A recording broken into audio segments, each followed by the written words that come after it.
नमस्कार साथियों, मैं मनीष भारती संस्कृति आईएएस प्लेटफॉर्म पर आप सभी का स्वागत करता हूं। साथियों, जैसा कि आप जानते हैं, यूपीएससी प्रारंभिक परीक्षा को ध्यान में रखते हुए हम लोग प्रत्येक दिन पिछले एक वर्ष के करंट अफेयर्स का रिवीजन करते चले आ रहे हैं। प्रत्येक दिन 5 टॉपिक करंट अफेयर्स का लाते हैं, उससे 5 क्वेश्चन क्रिएट किया जाता है और फिर हम लोग उस पर डिस्कशन करते हुए आ रहे हैं। लेक्चर नंबर यहाँ पर देखेंगे तो 10 पर आज हम लोग पहुंच चुके हैं। सीधे चलते हैं पहले प्रश्न पर। एक बात ध्यान रखिएगा कि इस लेक्चर के अंत में एक प्रश्न मैं आपके लिए भी दूंगा जिसका जवाब आपको कमेंट बॉक्स में देना है। देखिए, पहला टॉपिक क्या है? यूथ को लैब के संदर्भ में निम्नलिखित कथनों पर विचार कीजिए। यहाँ पर 2 स्टेटमेंट दिया गया है, पूछा गया है कौन सा कथन जो है वह सही है। ठीक है, 4 विकल्प दिए गए हैं। यहाँ पर यूथ को लैब को लेकर के सबसे पहले कुछ बातें समझ लेते हैं। देखिए, यूथ को लैब की जब हम बात करेंगे ना, तो इसे वर्ष 2017 में 2017 में किसके द्वारा निर्मित किया गया था? तो यूएनडीपी और सिटी फाउंडेशन, इन दोनों ने मिलकर कैसे निर्मित किया था। और कंफ्यूजन कहाँ होता है ये समझिए। पहले चीज़ आपके कंफ्यूजन ये होगा कि 2017 में यूएनडीपी और सिटी फाउंडेशन द्वारा इसको निर्मित करना। दूसरी बात, भारत में यूथ को लैब को वर्ष 2019 में अटल इनोवेशन मिशन और नीति आयोग के सहयोग से लॉन्च किया गया था। तो ये स्टेटमेंट यहाँ पर सही है और यही और इस स्टेटमेंट में कंफ्यूजन होता है। कई बार लोग ये मान के चलते हैं अभ्यर्थी कि अरे 2019 नहीं 2017 हुआ था। ध्यान देना है कि 2017 में इसको निर्माण इसका किया गया था, इसे निर्मित किया गया था, लेकिन भारत में लॉन्च करने की बात की जाएगी तो वह 2019 में हुआ। और दूसरा कंफ्यूजन आपको होगा जो संस्था को लेकर के, तो निर्माण करने वाला संस्था यूएनडीपी और सिटी फाउंडेशन, ठीक है, लेकिन अगर इसको लॉन्च करने वाली संस्था देखेंगे तो अटल इनोवेशन मिशन और नीति आयोग के, जो कि भारत सरकार की थिंक टैंक है, इसके सहयोग से इसे लॉन्च किया गया। तो ये बातें क्लियर रहेगा ना, यहां गलत तो नहीं होगा। अब दूसरी बात, इसका उद्देश्य क्या रखा गया था? देखिए, इसका उद्देश्य एक तरह से है कि सामाजिक नवाचार जो है, इनोवेशन है, उसको किस तरह से बढ़ावा दिया जाए, उद्यमिता को किस तरह से बढ़ावा दिया जाए, और सस्टेनेबल डेवलपमेंट गोल की जो बात करते हैं हम लोग, यानी कि एसडीजी सतत विकास लक्ष्य, उसके क्रियान्वयन में कैसे तेजी लेकर के आया जाए, युवाओं को कैसे सशक्त बनाया जाए और कैसे इन्वेस्टमेंट इन सब चीजों में करना है, ये पूरा इसका मोटो रखा गया था। यही बातें यहां पर भी है, तो यह स्टेटमेंट भी सही हो गया। तो कुल मिलाकर के ये दोनों स्टेटमेंट सही हुआ और इसका सही उत्तर फिर सी के साथ हम लोग चलेंगे। 1 और 2 दोनों ही सही है। इतनी बातें आपको समझ में आ गया ना जो मैंने बताया। अब यहां पर दूसरे प्रश्न पर चलेंगे तो यहां पर कहा गया है हाल ही में कोइमा रेमा डेवी और कोइमा मोनोलिस नामक मछलियों की खोज निम्नलिखित में से किस क्षेत्र में की गई है? ये दोनों ही चर्चा में रहने वाला रहा है और इसको 3 स्टार लगा लीजिए, ये इंपॉर्टेंट हो सकता है आपके प्रीलिम्स के नजरिए से। देखिए, अब यहाँ पर एक चीजें समझिए। यहाँ पर इंडिया का मैप, ये जो प्रायद्वीपीय भारत है, इसको समझ लेते हैं। ये जो खोज किया गया है ना, यहाँ पर ये पूर्वी घाट की बात की गई है, ठीक है। तो हाल ही में जो पूर्वी घाट है, यहां से भारत के शोधकर्ताओं ने कोइमा रेमा डेवी और कोइमा मोनीलिस नामक मछलियों की खोज की है। तो जवाब में आपके पास पूर्वी घाट यहां पर उपलब्ध है। मैप ध्यान रखिएगा, आपको फिर ध्यान रहेगा। इसका सही जवाब बी विकल्प। चलिए अब तीसरे पर चलते हैं। ये तीसरा जो है, इसको 5 स्टार लगा लीजिए। मोस्ट इंपोर्टेंट इन्वायरमेंट से संबंधित प्रश्न आते हैं, जम करके पूछे जाते हैं, और यहां पर जो ये रिपोर्ट आया है ये सबसे ज्यादा इंपॉर्टेंट रहने वाला है। भारत वन स्थिति रिपोर्ट 2023, ये रिपोर्ट जो है वो ध्यान में रखिएगा, ये हमारे लिए बहुत जरूरी है। इस पर 2 प्रश्न इसमें रहेगा, सही से देखते हैं। भारत वन स्थिति रिपोर्ट 2023 के संदर्भ में निम्नलिखित कथनों पर विचार कीजिए। पूछा गया सही है और ध्यान दीजिए कितने कथन सही है, नंबर पूछा गया आपसे। अब देख लेते हैं इस पर विस्तार से कुछ चीजें, और कुछ चीजें इसके विषय में हम लोग समझेंगे भी कि क्या जरूरत है। इसमें कहा गया कि मध्य प्रदेश क्षेत्रफल की दृष्टि से सर्वाधिक वनावरण वाला राज्य है, यानी कि मध्य प्रदेश की चर्चा की गई है। यहां पर आपको ध्यान रखने के लिए कहा है एरिया, क्षेत्रफल की दृष्टि से, और कहा गया है कि यह वनावरण जो है यह राज्य में सबसे ज्यादा रहा है। ठीक बात, चलिए देखते हैं। कुल वन और वृक्ष आवरण देश के भौगोलिक क्षेत्र का 25.17% है। यह भी हम समझने की कोशिश करेंगे कि क्या है। तीसरी बात, वर्ष 2021 की रिपोर्ट की तुलना में 2021 का जो लास्ट का रिपोर्ट था उसकी तुलना में कहा गया है कि वनावरण में 156.41 वर्ग किलोमीटर की वृद्धि हुई है। ये 3 बातें आपके समक्ष यहां पर रखा गया है। इसके विषय में कुछ बातें समझ लेते हैं। देखिए, भारत वन स्थिति रिपोर्ट 2023 सबसे महत्वपूर्ण प्रीलिम्स के लिए जो टॉपिक है उसमें से एक है। ठीक है, इसको छोड़ ही नहीं सकते, आप अच्छे से तैयार कीजिए। अब रिपोर्ट के अनुसार कुछ बातें कही गई है, जिसमें से क्षेत्रफल के दृष्टि से हम कुछ चीजें समझेंगे। किसके दृष्टि से? मैंने कहा कि क्षेत्रफल के दृष्टि से यहां पर देखेंगे कि किस स्तर पर कौन कौन से सर्वाधिक वनावरण वाले शीर्ष राज्यों की स्थिति देखते हैं। 3 राज्यों की स्थिति देख लेते हैं। सबसे पहले अगर हम देखते हैं तो आप लिख लीजिए, मैं शॉर्ट में लिखते चलता हूं, आप लिखिए मध्य प्रदेश, एमपी। और एमपी में जो है वह 77,073 वर्ग किलोमीटर की बात की गई है। यहां पर वर्ग किलोमीटर, ये ध्यान रखना है आपको। ठीक है, ये पहले नंबर पर एमपी आएगा जो वनावरण क्षेत्र की बात की जाएगी। इसके अलावा दूसरे नंबर पर जो आया है वह अरुणाचल की बात की गई है, अरुणाचल प्रदेश। ठीक है, अरुणाचल प्रदेश दूसरे नंबर पर रहा है और इसका जो क्षेत्रफल देखेंगे वह 65,882 वर्ग किलोमीटर, यह दूसरे नंबर पे रहा है। तीसरे नंबर की बात करते हैं कि तीसरे नंबर पे कौन सा राज्य है। तीसरे नंबर पर जो है छत्तीसगढ़। तो ध्यान रखना है, मध्य प्रदेश का पड़ोसी ही राज्य है छत्तीसगढ़, और यहाँ पर जो कहा गया है वह 55,812, ठीक है, वर्ग किलोमीटर ये अनावरण रहा है। तो ये 3 चीजें जो है आपको, ये स्टेट का नाम भी पता होना चाहिए और यहाँ पर जो है कितना क्षेत्र रहा है यह भी आपको पता होना चाहिए। अब रिपोर्ट में कुछ और बातें की गई है कि रिपोर्ट के अनुसार कुल वन और वृक्ष आवरण की अगर बात किया जाएगा तो वह कितना है भारत के लेवल पर देखेंगे तो वह कहा गया है कि यह 8,27,357 8,27,357 वर्ग किलोमीटर है। ये भारत के लेवल पे है ना, पैन इंडिया की बात की गई है। वनावरण देश के लेवल पर कहा गया है कि ये इस तरह की स्थिति यहां पर है, वर्ग किलोमीटर में है। और एक चीज और कि अगर ये क्षेत्र इतना है तो भारत की कुल जो भौगोलिक भूमि है, भौगोलिक क्षेत्र है, उसका कितना प्रतिशत ये होगा, तो इसको लेकर के रिपोर्ट कहता है कि यह 25.17% तक भारत के कुल क्षेत्रफल का होगा। यह मोस्ट इंपॉर्टेंट पॉइंट है, इसको ध्यान रखना है आपको। ठीक है, और दूसरी बात, जो 2021 का लास्ट का जो रिपोर्ट था उसकी तुलना में कितना वृद्धि हुआ है, तो अगर उसकी तुलना में वनावरण में वृद्धि देखेंगे तो वह 156.41 वर्ग किलोमीटर की वृद्धि देखने को मिला है। तो ये जो है 2021 से बढ़कर के 2023 में इतना आ गया है। ये मामला समझ में आ गया, ये इंपॉर्टेंट है, वृद्धि को दिखा रहा है। ठीक है, इतने फैक्ट आपके लिए इंपॉर्टेंट है, ये आपको ध्यान रखना है। अब चलिए यहां पर देखते हैं, मध्य प्रदेश क्षेत्रफल की दृष्टि से सर्वाधिक वनावरण वाला राज्य है। हमने पहले ही बात किया कि मध्य प्रदेश में जो है, हमने आपसे कहा कि 77,073 वर्ग किलोमीटर का ये एरिया लेकर के ये पहले नंबर पर रहा है, सही है।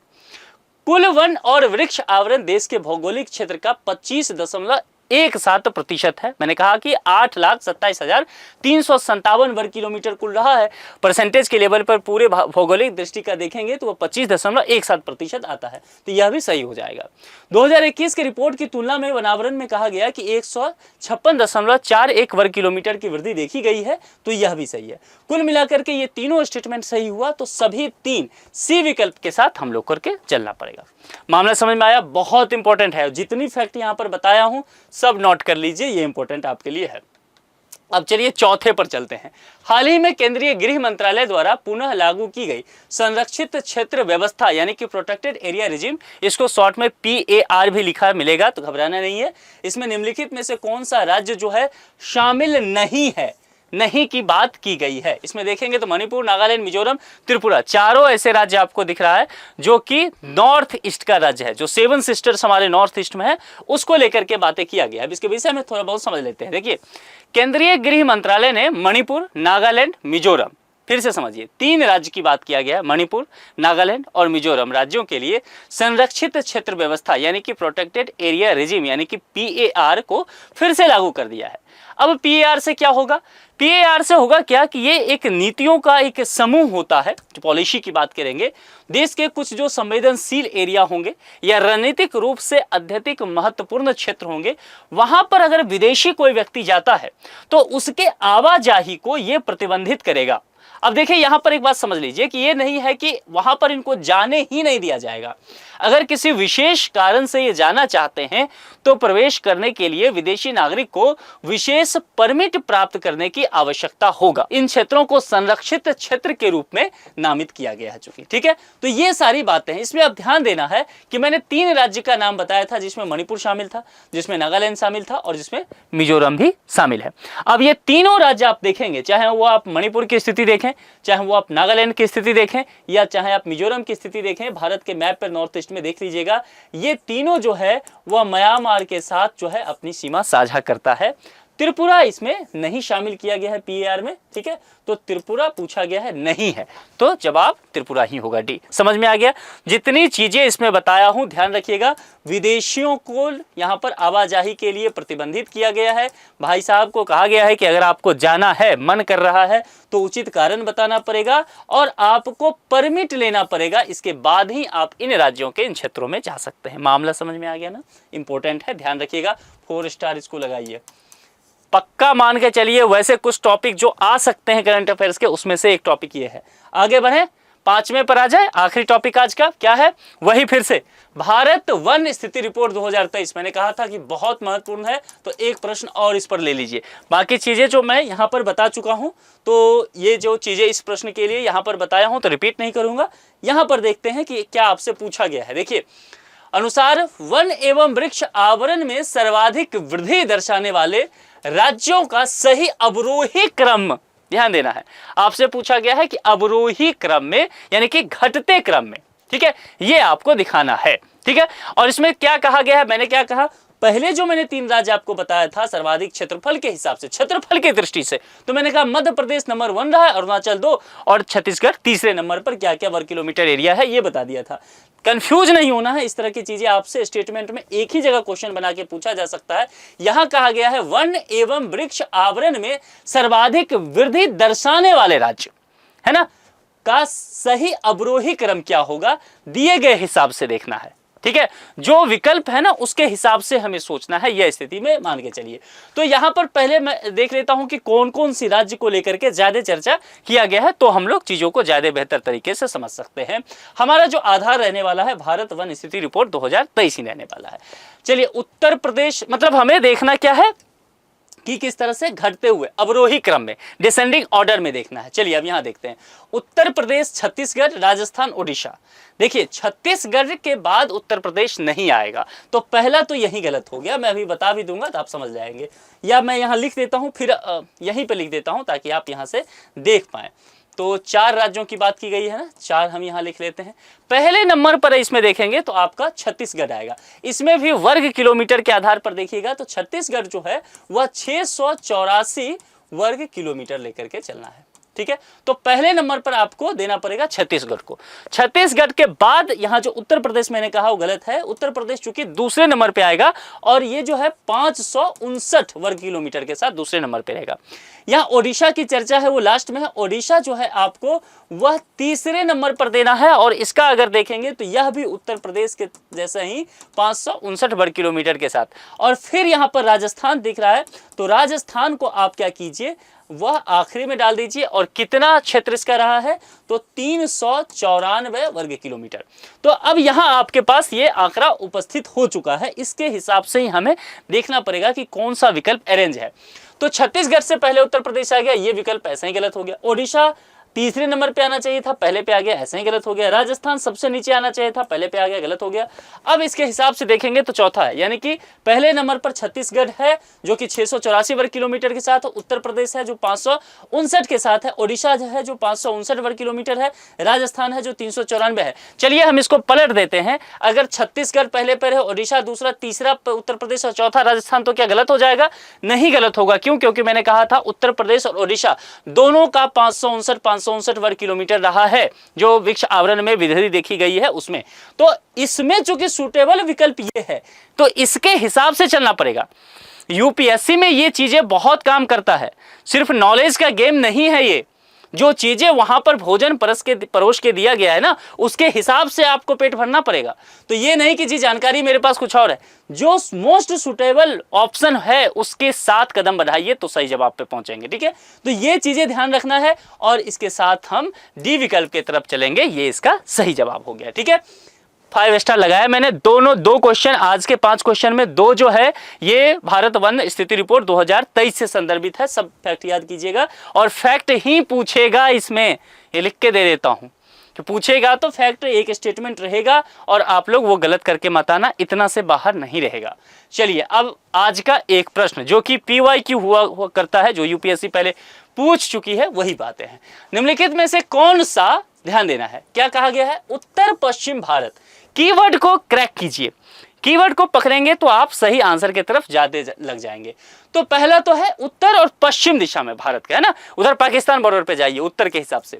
उसके बाद में होने वाली शीतकालीन वर्षा, शीतकालीन विंटर सेशन में जो वर्षा हो रहा है, अभी हुआ है ना कई जगह वर्षा, तो इस वर्षा का पूछा गया है कि कारण क्या है भैया ये बता दो, और आपको कारण के रूप में 4 घटना जो है वो दे दिया गया। पहला कहा गया है कि क्या वह व्यापारिक पवन हो सकता है, ठीक है, दूसरा मानसून का निवर्तन हो सकता है, तीसरा कहा गया है कि पश्चिमी तट पर चक्रवातों का आगमन का वजह से वहां बारिश होगा, और चौथा कहा गया है क्या वेस्टर्न डिस्टरबेंस हो सकता है, पश्चिमी विक्षोभ की वजह से ये सब चीजें हो रहा है। तो 4 में से कोई एक चीज सही होगा। जो भी आपको सही लगता हो कमेंट बॉक्स में, जैसे आप प्रत्येक दिन लिखते आए हैं, जवाब जरूर लिखिएगा। कुछ और प्रश्न के बारे में आप कहना चाहते हैं उसका भी स्वागत है, लिखिए। कार्यक्रम आपको कैसा लगता है जरूर बताइए। क्या और आप उम्मीद करते हैं कि क्या इंप्रूवमेंट इस प्रोग्राम में किया जाना चाहिए, अपने सुझाव भी जरूर देखिए। मैं व्यक्तिगत तौर पर सभी व्यक्ति का कमेंट पढ़ता हूं, इसलिए आप अपनी बातें जरूर रखा कीजिए इसमें, ठीक है। तो आज के इस लेक्चर में इतना ही, अपना बेहद ख्याल रखिए। फिर अगले लेक्चर में हमारी मुलाकात होगी, तब तक के लिए बहुत बहुत शुक्रिया। Thank you so much.